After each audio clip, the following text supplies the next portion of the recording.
Hey guys, welcome to this week's edition of Human Training for Dogs, where we don't just teach dogs to behave, we teach humans how to live better.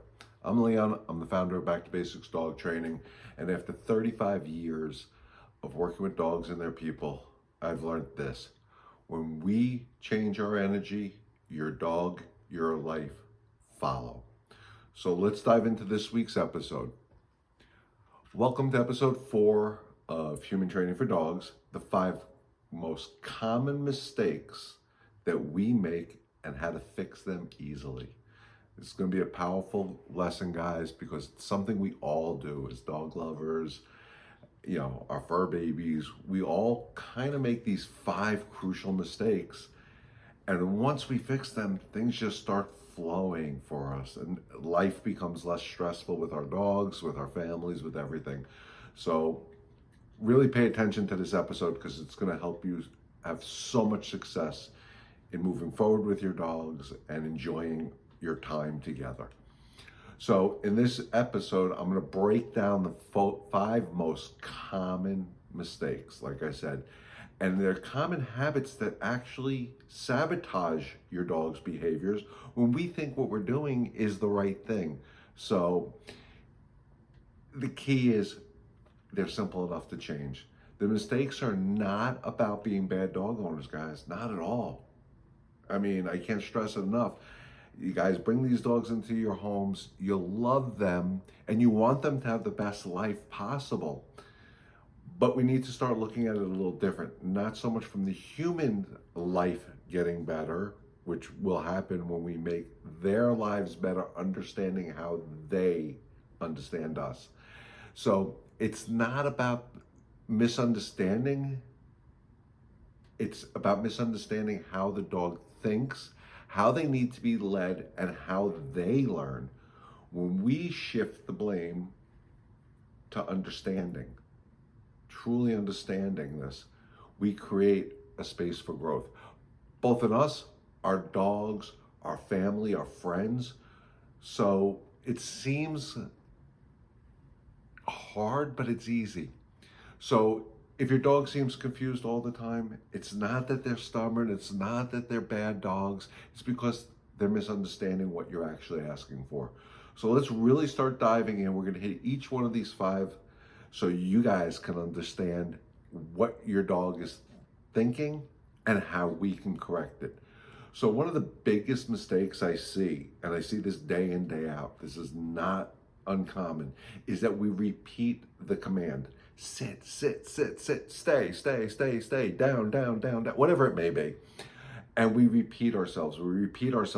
But what I've noticed in, like I said, 35 plus years of doing this is that when we say that word sit, the first time it's sit, it's boom, to the point. They don't get it. Then we go sit, then we go sit, and then we go sit. And we start getting angry and frustrated with them. And they get so confused because they're not getting fulfilled in their language. So when you say sit, it's got to be from a calm, confident leadership role. If you visualize this, picture a drill sergeant. Attention. There's no room for error. He's not going to sit there and say, attention, attention, attention. No.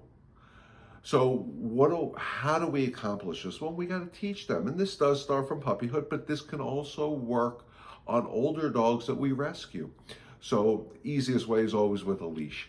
And I'm just using the sit command as an example. Is sit, and then if they don't, guide them to sit. Don't force them. I don't like when I see people forcing anything on a dog or a human, but you can guide them. You can use your leash. You can apply a little pressure backing up to get that seated motion. You can put your hand on their butt and press a little bit. Again, you're not forcing them. If their legs lock up, don't try to force it, because if you try to force it, you can hurt them. And they're also going to resent you for forcing them to do something. And it's going to take patience, but it's going to start with your calm confidence. You're asking a dog to sit. Easiest thing in the world. But if we're not calm confident when we're asking them to sit, Why would they want to sit? They don't trust us to sit. So, and then the key is, yes, you may have helped them. You may have used your leash correction, a pressure on the leash. You may have touched their butt and kind of rotated it a little bit to get them to sit. And as soon as that tuchus hits the ground, yes, good. Rinse and repeat. Do this 100 times to the point where you just go sit and they go sit. So it's real important. If a dog doesn't know anything, it's our job to teach them.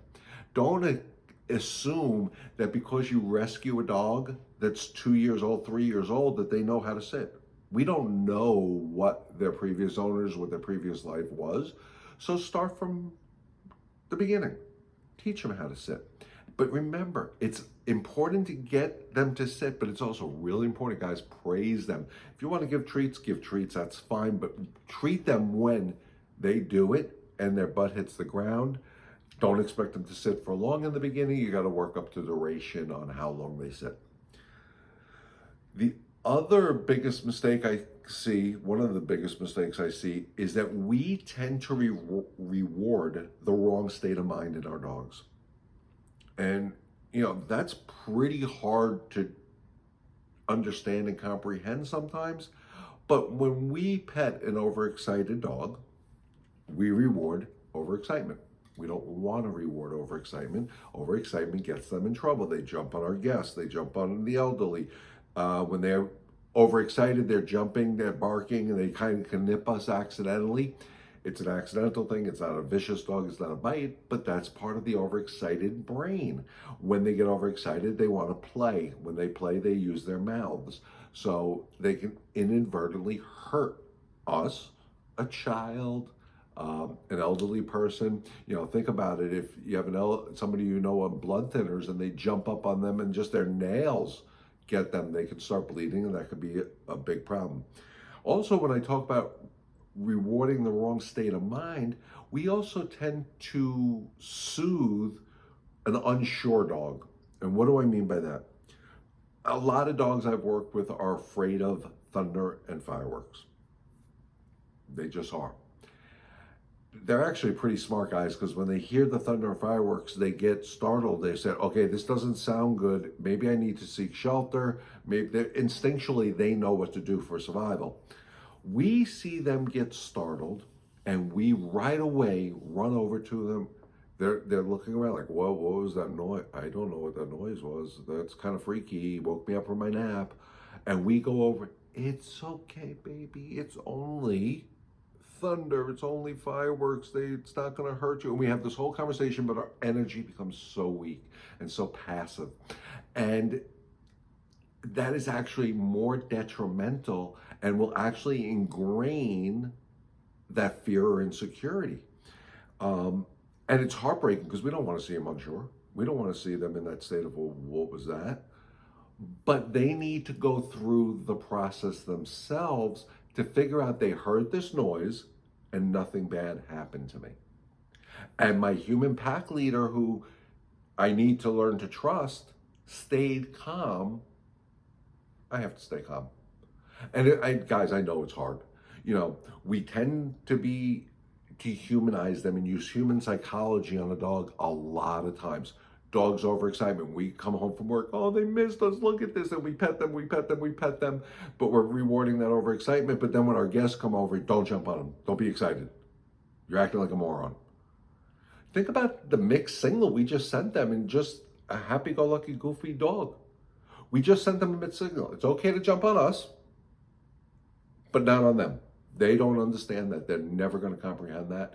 So the best thing to do is when you come home from work, yes, they're happy to see you. The tails are going, the butts are wagging, and the whole 9 yards. And that's fantastic. But don't acknowledge it. Walk past them. Put your stuff down. And when they're in a calmer state of mind, pet them, praise them, give them all the love and affection. Because what they'll learn over time is that when I'm in this calmer state of mind, I get affection. When I'm not in a calm state of mind, I don't get affection. And really, they want affection. And it's the same thing with soothing that unsure state of mind. I know we want to. When I see a dog that shuts down because of noises or whatever may put them in that unsure state of mind, be it stairs, be it walking past three houses, being we're out on the walk and a car drives by, whatever it may be, it breaks my heart. Hell, I'm human. It does. But I also know that if I feed into it, all I'm going to do is keep ingraining that it's okay to be afraid of the car driving by or the thunder or the fireworks. And it's not. They're not going to get hurt. If I have a dog on a leash and a car drives by, I'm in control. They're not going to get hurt. Why are you afraid? I've done desensitizing to dogs a lot. I'm not a huge believer in flooding dogs to get them past their insecurities. I've done it once. It broke my heart. It really bothered me for a while, but I had to do it. I didn't have a choice. But I'll give you an example. I had the privilege of helping a rescue group with this dog, Duke. Duke was a phenomenal dog. Duke just was a totally misunderstood dog. There's a couple things that he did that as humans, the humans that had him before me, I think he was adopted 5 times and was returned 5 times because he had these unwanted behaviors. They kind of reinforced those unwanted behaviors because they didn't know how to deal with it. So using the story of Duke, for example, the first thing I was told about Duke is when he gets on furniture, he claims furniture. And when I say claim furniture, that means you want him to move. He will tell you in no uncertain terms he did not want to get off that couch or whatever he was on. So when I got him, that was the main thing I was going to work on. He is not allowed on the furniture. If he does, he has to get off when asked. But how do I work him through this process? Well, in the beginning, when I had him in my house, I had him on a leash. He tried to jump up on my chair. I had him on the leash. I was able to make a very simple correction. No, you're not allowed to go on the chair. And he got it. He understood. It wasn't getting to the point of him being invited onto the furniture. I wasn't allowing him on the furniture at all because he took it to the umpteenth degree. And there's nothing wrong with not allowing your dogs on furniture. They have really comfortable dog beds now. They're happy laying in the dirt, in the mud, and all that. So they don't need the cushy couch. Makes us feel better that they're on there. I don't have a problem with the dog being on the couch, but I do believe they should be invited onto our furniture. But going back to Duke, Duke was doing real good. Off leash, he'd look at the couch, kind of wanted to go up there, but knew the rules now. Nope, you're not allowed on there. And Duke and I had a great morning routine. I'd get up in the morning, Duke slept in his crate, I'd get up, I'd let him out, he'd do his bathroom thing, we'd walk, whatever. And then every morning on my deck, when it was nice weather, I fed him outside, him and me. I had my coffee. It was my time for one-on-one bonding with him. Every day we did this. It was a beautiful thing. And on my deck, I took away all the furniture except for the chairs that we sat around the table with, and I put one lounge chair on the deck because I wanted to see what Duke would do outside. I had a dog bed outside for him, and I had this lounge chair. And a couple of times he started to go up and I was able to correct him and say no, and okay, I'm allowed. And then all of a sudden, one day I wasn't paying attention. I had the other dogs that we had in the house out in the yard, and he got up on the lounge chair. So I'm like, okay, this is a good learning opportunity because now he has to get off with me asking him to, and he's not allowed to protest. So I walked over to him. I'm like, Duke, off. And I got that sideways stare. I call it the death stare, the growl. The teeth were showing a little bit, not much. So I said, okay. And as soon as my dogs heard this, they came running over to help me. And I'm like, I don't need your help. Brought all the other dogs inside. I went and got my slip leash, and I went back there, and he was still there. So I walked over to him. I was about maybe 2 feet away from him. I don't even remember anymore. And I'm like, Duke, off. And I always did a snap, and I pointed where I wanted him to go. And he did that with the sideways death stare. And I waited him out. I didn't force the issue. And I waited him out. I focused on me. I kept taking calm, deep breaths, breathing in the roses, blowing out the candles. And I just stayed there, making eye contact with him. Not challenging eye contact, just, hey, I'm watching you, just in case you decide to do something, really bad. I didn't know. This was the first time we actually tested this. And within less than 2 minutes, Duke broke that growl stare at me. He was very tense. He was looking at me. He was looking at me. I wouldn't reward him. And finally, he backed off a little bit. And I said, yes, good opportunity. I took a step back at that point. I took away some of that body language energy away from him, took a deep breath, said, Duke, off. He thought about it for about 5 seconds, jumped off the lounge chair, came over to me, happy as can be, like, did I do good? Did I do good? Did I do good? And I praised the living crap out of him. Reason I praised him is that was a better state of mind. I didn't praise him or acknowledge that whatever state of mind he was in. I know what it was. He was actually terrified because when he had the problems in his other homes, people would get mad at him, drag him and throw him off the furniture. So his reaction was self-defense. Well, I told him, there's no threat here. I'm going to wait you out. So he went to a better state of mind, and I was able to praise him. And if you think about it, even when he lowered that gaze and took away some of that tension I saw in his body language, I rewarded that state of mind by backing up a step. Didn't stop the process because I needed him off. Long story short, next day, I purposely didn't pay attention to him. He jumped up on the lounge chair. I walked over and said, Duke, off. He got off, sat down next to me. Cured. Why? Because I praised him for the state of mind. I didn't praise him for the growling state of mind. I didn't get angry at him because he was communicating to me with a growl. I just worked him through it. And it was a beautiful thing to witness. Well, going back to the story of Duke, where he had a huge fear of thunder and fireworks. Where it came from, no idea, didn't care. Well, unfortunately, I didn't have time to desensitize Duke to thunder and fireworks because I got him at the end of June, so 4th of July is coming up real soon, and in my neighborhood where we had a lot of fireworks. People went in and got bombs as far as I was concerned, from either side of my house, behind my house, in front of my house, you name it, there was just explosions. We had the best fireworks shows every year. Well, I was, first of all, supposed to go someplace 4th of July. I canceled my plans to go to my friend's house and invited them over to my house beforehand. Reason being is Duke was in a crate, and if he got scared in the crate from the fireworks, I did not want him trying to break out of the crate with his flight mechanism and hurt himself. So I canceled the plans and I invited them over. My friends accepted the offer, which is good, so we got to hang out a little bit. But I warned them all before they came over, I'm going to be working with Duke a little bit during the fireworks. I'm going to have him on a leash, and I'm going to let him figure out that nothing bad's going to happen. And this is heartbreaking, guys. I'm not going to tell you it was easy for me to do. It wasn't easy for my guests to witness. But 9 o'clock-ish, the fireworks started.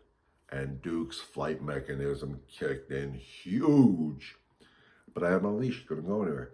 So he was doing everything in his power. He was trying to jump up on my lap. I wouldn't let him. He was trying to get underneath the chair. I wouldn't let him. He was trying to get underneath the table. I wouldn't let him. His flight mechanism to get away was happening. I wouldn't let him. And I stayed calm. I had conversations with my friends. I told them I explained to them in a calm manner what was going on. He was going through the process. But the beauty of it is as the fireworks going down, that process of the flight mechanism started to dwindle. And it was beautiful to watch. So after about 20 minutes of the first round of fireworks, he settled down. Once I saw him go to what I considered a calmer state of mind, I actually started petting him and giving him some affection because I was rewarding him for calming down and letting it go. But while he was going through it, I never acknowledged him. I totally ignored it. I kept him safe because I didn't want him hurting himself. And then I said, well, we got a lull. Let's go into where I had a little dog run set up on the side of my deck. And his favorite thing in the world was tug toy. Let me see if I can get him to do that, because when they're scared or they're overexcited or they're aggressive, they don't really, can't do anything. You can give them food, toys, whatever. They're not going to pay attention because they're focused on whatever's going on in their mind. And long story short, he started playing with the tug toy a little bit, but not as normal. All right, we're playing. But he played. I was happy. And then round 2 started, and he let go. I still had him on a leash. I grabbed the leash. The temper tantrum, guys, lasted less than 2 minutes. And he just sat down, laid down by my feet. I'm like, okay, great. Had another lull, run back into the pet dog run area, and we played tug toy. And we got it going, and we were excited, and we were having a great time. And he was really good because I can drag him around and just say, drop it, and he'd drop it. So he was phenomenal at this. Fireworks started up again. We're in the middle of playing. He let go, but I kept waving it, and he grabbed it. He didn't care about the fireworks. All of a sudden, me and the tug toy became more relevant than the fireworks, and it was beautiful to witness. It was beautiful to witness. So we did that for the rest of the night. He did really well. He slept really good that night. So did I, actually. Well, the next night, Duke was a great dog. 8:30 every night. He put himself in the crate. He was going to bed. He didn't want anything to do with the rest of the world. He can care less. So at 8:30 at night, he went into the crate. Well, we all know July 4th does not end on July 4th. About 9:15, neighbors had extra fireworks, I guess. They started going off. Duke was in his crate, sleeping. He heard the noise, looked over at me. I'm like, okay. Cage door was open, guys. I wasn't forcing him to stay in there.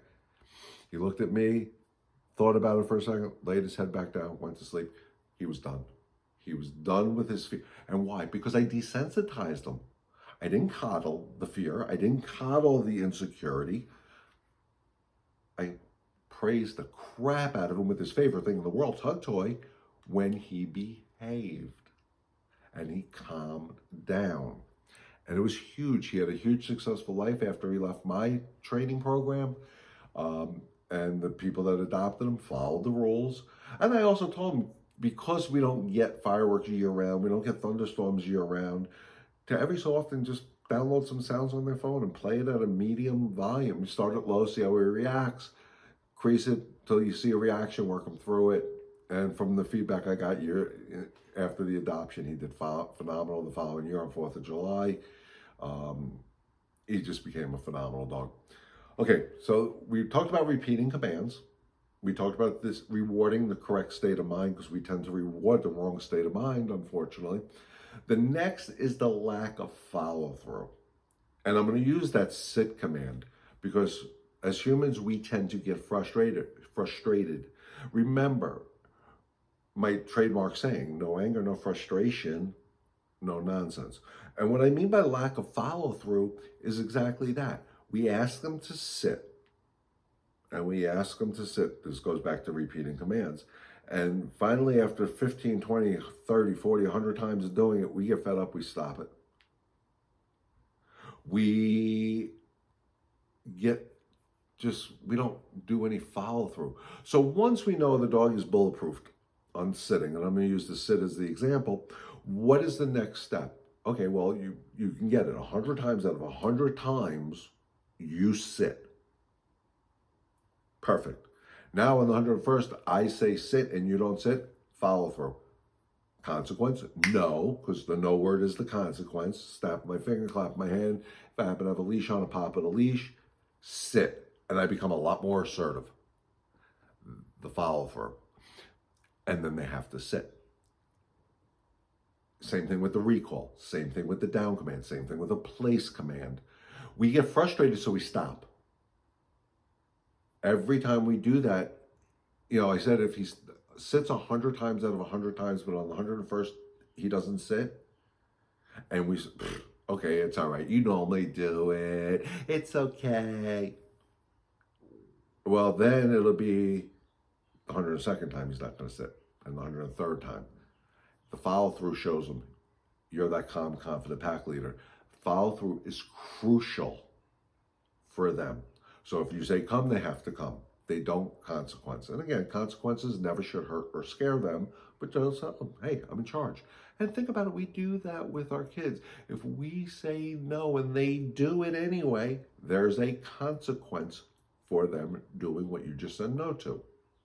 So it all falls together, but you get more with calm confidence than you do with anger and frustration.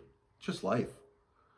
And also, when we do the follow-through, because now we have to repeat a command, we need to learn how to become assertive, more assertive without the anger. My problem is assertion and anger are about this close together, guys.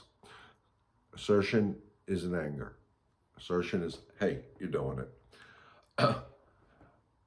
The other mistake we do, and this I see more with puppies and the rest, I can't say just puppies, rescue dogs too. We tend to give affection before establishing clear rules, boundaries, and limitations. So we get a puppy in the house and we just want to love them because they're so damn cute. Right from the very beginning, you get an 8-week-old puppy. If you start doing it with love and affection and not setting rules, they're going to take advantage of you even at 8 weeks old. So using Zoe as the example, she was the last puppy I got. We got Zoe, we brought her home, she was safe in the car. Soon as we got into the house, she went into her crate. And she stayed there for a little bit. Then I took her out. She was in a calmer state of mind. She did some exploring on a leash, took her right outside to the bathroom, but I started setting structure right away. So she came in, went to the crate. She came out of the crate on a leash, preferably at a heel, which an 8-week-old puppy does not know, but I kind of kept a short leash so she'd start learning the structure of the walk that we spoke about in the last episode. And I took her to a place where she can go to the bathroom, got her to there, praise, praise, praise. So I started establishing structure from Zoe on the moment we got her home. And I did this every single day. She stayed in my dining room area for the first few weeks of her being home with us, either in her crate or in the dining room area. She wasn't out of the crate unless she was supervised, because that's part of structure. And then when we wanted some playtime, gave her a little bit more time out of the crate. Somebody had to be in the dining room with her, baby gates, the whole 9 yards. And then eventually she earned the privilege to come into other parts of the house. And when did it happen? Probably about 2-3 weeks after we had her, because by that point because I stayed so structured on her crate, going outside to the bathroom, she was potty trained within 2 to 3 weeks. And that's about setting structure. As humans, we tend to do affection way too much. We do affection, affection, affection, affection, affection, maybe some exercise, very little discipline. It needs to look exercise, discipline, affection. Exercise is the structure. Discipline is the mistake. When they don't make the mistake, the affection. With rescue dogs, what I see people doing, the biggest mistake is, again, we get them home safely in the car. And then as soon as we get them home, we open the door, we have them hopefully on a leash. We shut the door, make sure they're safe. We take the leash off, and then we let them go explore the entire house. And they run all over the place like lunatics. And in their mind, this is mine, this is mine, this is mine, this is mine, this is mine, this. We set them up for failure. So using Duke, the dog we just spoke about, as the example, when I brought Duke home, or they brought Duke to me, I had his crate already set up. It was in my basement. I got him in after the rescue group left. I took him. I brought him to where he's allowed to go to the bathroom, because it was a long car drive. He did his bathroom stuff. I praised him for going to the bathroom outside. And then I brought him in on a leash down into my basement, right into his crate. And I hung out with him a little bit. Didn't talk to him, just hung out with him, just so he knew I wasn't putting him in the crate and leaving. And then left, came downstairs a couple of hours later, brought him back up with a leash, and basically was doing potty training for, I think at that point he was a 2.5-year-old dog. And then after a few weeks, and I said, okay, he understands these rules. I brought the crate upstairs, and we rinsed and repeated upstairs in the living room area. And it just makes but even with Duke, who, think about it, he was 2.5 years old and spent 2 years in a shelter, heart breaks. But I set the rules and the structure before I gave him the affection. And that made him grow so quickly in a very short amount of time. And then the inconsistent leadership. I don't feel like doing it today. I'm having a bad day. I got a migraine. My toes hurt. Whatever. When we're in training mode, it has to stay consistent. We talked about the consistency and the follow through, but being inconsistent sends such a mixed signal. You have to sit today, but tomorrow you don't, because I'm not in the mood today. Tomorrow I'm in a bad mood or whatever. You know what? Don't worry about it. They don't understand that. We need to stay consistent. So whatever rules you set up day one are the same rules that they need to understand at day 100. Now, you may slack the rules because they're really good, you know, the rule about the heeling in a walk. Once a dog understands heel, I don't necessarily care if they heel, if that makes sense. So then they can be ahead of me a little bit. I'm fine with that as long as there's no tension on the leash. But anytime I say heel, they have to come back. That's reinforcing the rules. If they're not, if they're not allowed on the couch today, that means they're not allowed on the couch tomorrow. If they're allowed on the couch today, that means tomorrow they're allowed on the couch. It doesn't change. But we tend to be inconsistent because we get frustrated with some of the stuff. We're having a bad day. My boss pissed me off, whatever it may be. Guys, consistency is crucial. And that's why, and I said it in the last episode, and I'm going to say it again in this episode, I'm going to say it again in future episodes. It is so crucial for when you're working with your dog. Like when I worked with Duke, 4th of July, think about it. But when I worked with him, I was in the moment with Duke. It was a chance for me to clear my head of all the outside noise. And that's crucial. I always tell people, when you work with your dog, be in the moment with them. When you work with your kids, be in the moment with them. When you're working with a coworker, be in the moment with them. Sorry, dropped something. Be in the moment. We don't know how to live in moments. We let our minds get clogged with so much other outside noises that we have no control over. And since logic dictates I can only control the minute I'm in, the second I'm in, what do I care about everything else at that point? So, and I still do this today. Zoe's 12 years old. When I walk Zoe, I'm in the moment with Zoe. I don't care about anything else in my life going on. I care less. Because that's what Zoe deserves, and she needs me to be that consistent pack leader, being with her. Guys, we're going to get more into that state of mind and how it affects our lives in future episodes. And I really want everybody to tune in. I think it's episode 6, 7, and 8. We're going to dive into some real dark personal parts of my life, my family's life. And I'm going to explain to you how this all ties together, what we're talking about dog training, and how it helped me and my family survive some very dark times in our lives. So your homework this week is stop repeating commands. Say the command, mean the command. So if you say sit, it's sit. And you notice when I do that, I kind of move forward. I use my hands.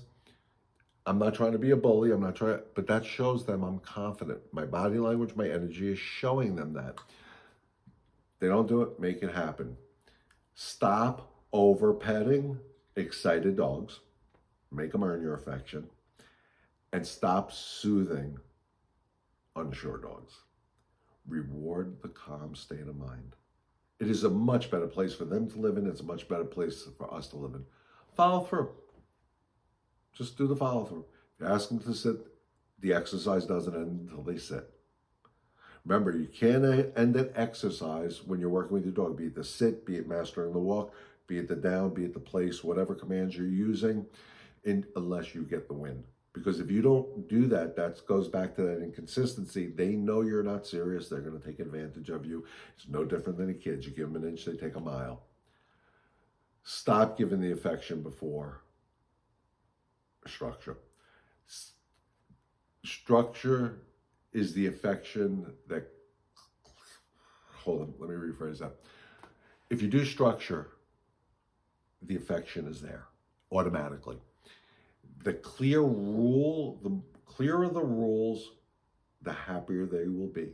They're pack animals. They need these rules to survive. They need the structure to survive. The happier they are, the more balanced they'll be. They'll be happy to be with you. They want to be with you. They will follow you. I know this, guys. I've done this with enough dogs in my life. I work with dogs all day long, if you think about it. Part of my job is disciplining dogs all day long. And almost every single one of them want to come home with me. So it's a beautiful thing. Be consistent, minute by minute, day by day, hour by hour, second by second. You will be happier, you will be calmer, and so will your dog. That consistency is crucial. So with that being said, if you know somebody who's has these issues we talked about, repeating commands, not being consistent, soothing the wrong state of mind, rewarding the wrong state of mind, whatever it may be, please share this episode, share my Facebook page, share my YouTube channel, share my Spotify, whatever it's called on Spotify. Please share the information. Get it out to the public. Help me live my dream of together we can help one dog and one family at a time. But if you want some help, you need somebody just to talk to, and you want that free 15-minute phone evaluation that I talk about constantly, feel free to reach out to me, 803-415-6970, to schedule your free 15-minute phone evaluation. It's 15 minutes of your time. Maybe we can set something up. You don't need to be local. Because I talk about dog behavior, which is about a state of mind, I've helped hundreds of people via Zoom type of training, because I need your dogs to listen to you, not to me. I can care less if they listen to me. So in our next episode, we're going to talk about that you're not failing. You're just speaking the wrong language. I will go over how to properly communicate with your dog using your energy, your body language. Because here's what I'm going to tell you. Your energy speaks so much more volume than your voice will.